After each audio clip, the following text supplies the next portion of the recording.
Bom dia, amado amigo. Muita paz, muita luz, muito amor no coração, muita saúde e muito trabalho para nós, não é verdade? Hoje, mais uma vez, estamos aqui para batermos um papo, para lermos um bom livro e desejar a você tudo de bom. Que Deus o ilumine imensamente. Hoje estamos lendo um trecho do livro dos Espíritos.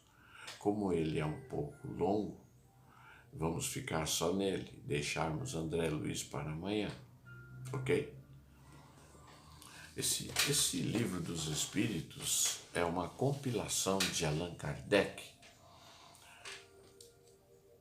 Ele, no ano de 1664, mais ou menos, ele achou muito interessante um fenômeno que andava acontecendo, que era a moda na época, das mesas girantes. E ele resolveu participar dessa reunião, pois ele começou a perceber que havia uma certa inteligência naquelas mesas. Aí ele resolveu fazer determinadas perguntas, e dessas perguntas saiu esse pequeno livro. A partir daí ele desenvolveu cada tema, ele desenvolveu outros livros, como o livro dos médiuns, o livro do Evangelho, Céu e Inferno, e assim sucessivamente, que posteriormente, se Deus me permitir, eu vou continuar lendo para vocês. E quero somente agradecer a Deus por permitir mais um dia que eu esteja aqui, me dando saúde para continuar esse pequenino trabalho. Agradecer a presença amiga do Divino Mestre Jesus e agradecer aos amigos espirituais que colaboram comigo.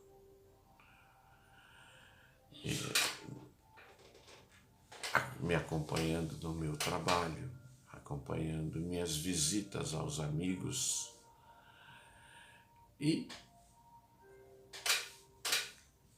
dando continuidade a esse trabalho. Hoje vamos ler um trecho. O capítulo é Vida e Morte. A pergunta de número 68 é: qual a causa da morte dos seres orgânicos? Resposta dos Espíritos: a exaustão dos órgãos. 68A. Pergunta: pode-se comparar a morte à cessação do movimento numa máquina desarranjada? Resposta: sim, pois se a máquina estiver mal montada, a sua mola se quebra. Se o corpo estiver doente, a vida se esvai. Pergunta 69. Por que uma lesão no coração, mais do que os outros órgãos, causa morte? Resposta: o coração é uma máquina da vida, mas não é ele o único órgão em que uma lesão causa morte. Ele não é mais do que uma das engrenagens essenciais. Pergunta de número 70. Em que se transformam a matéria e o princípio vital dos seres orgânicos após a morte? Resposta: a matéria inerte se decompõe e vai formar novos seres. O princípio vital retorna à massa.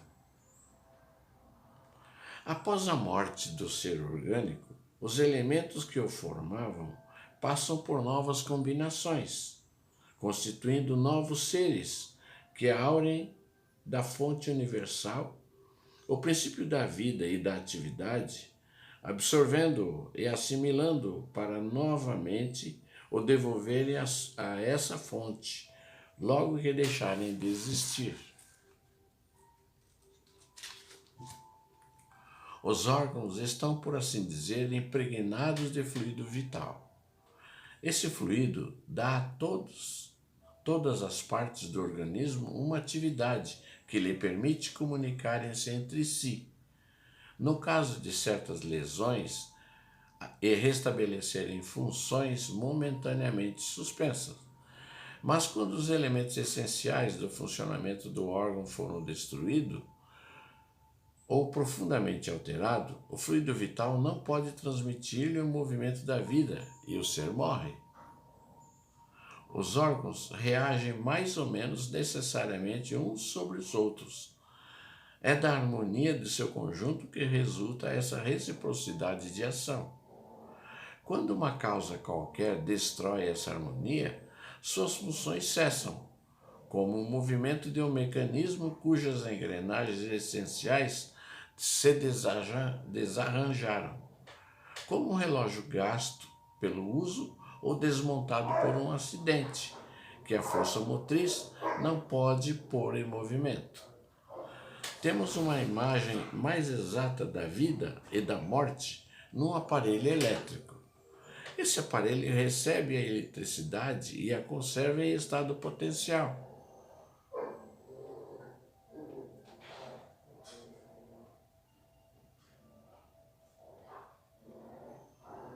Como todos os corpos da natureza.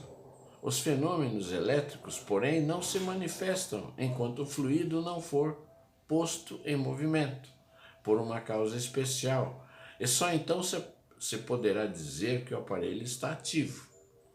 Cessando a causa da atividade, o fenômeno cessa, e o aparelho volta ao estado de inércia. Os corpos orgânicos seriam assim como pilhas de aparelho elétrico, nos quais a atividade do fluido produz o fenômeno da vida. A cessação dessa atividade ocasiona a morte.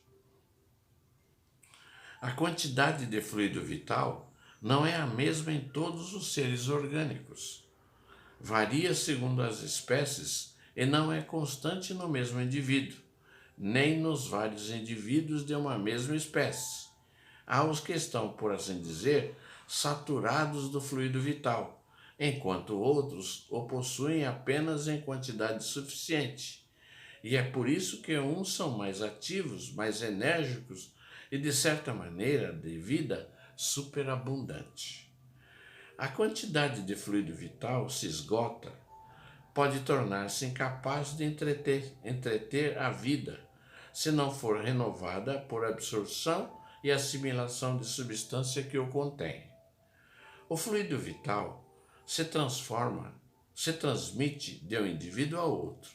Aquele que o tem em maior quantidade pode dá-lo ao que tem menos e, em certos casos, fazer voltar uma vida prestes a extingui-la.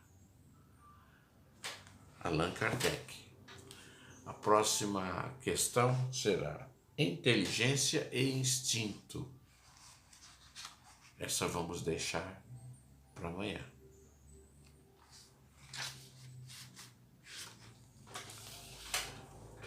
Muito obrigado, amados amigos.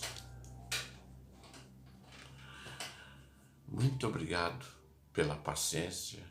Muito obrigado por tudo. Pois estamos aqui somente para agradecer. Nada para cobrar ou pedir.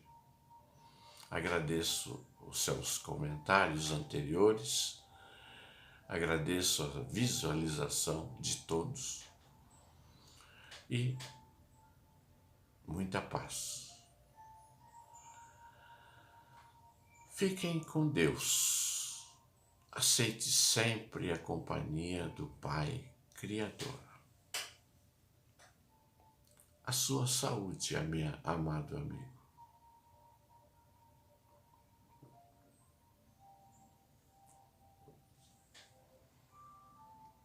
Tenha um bom dia.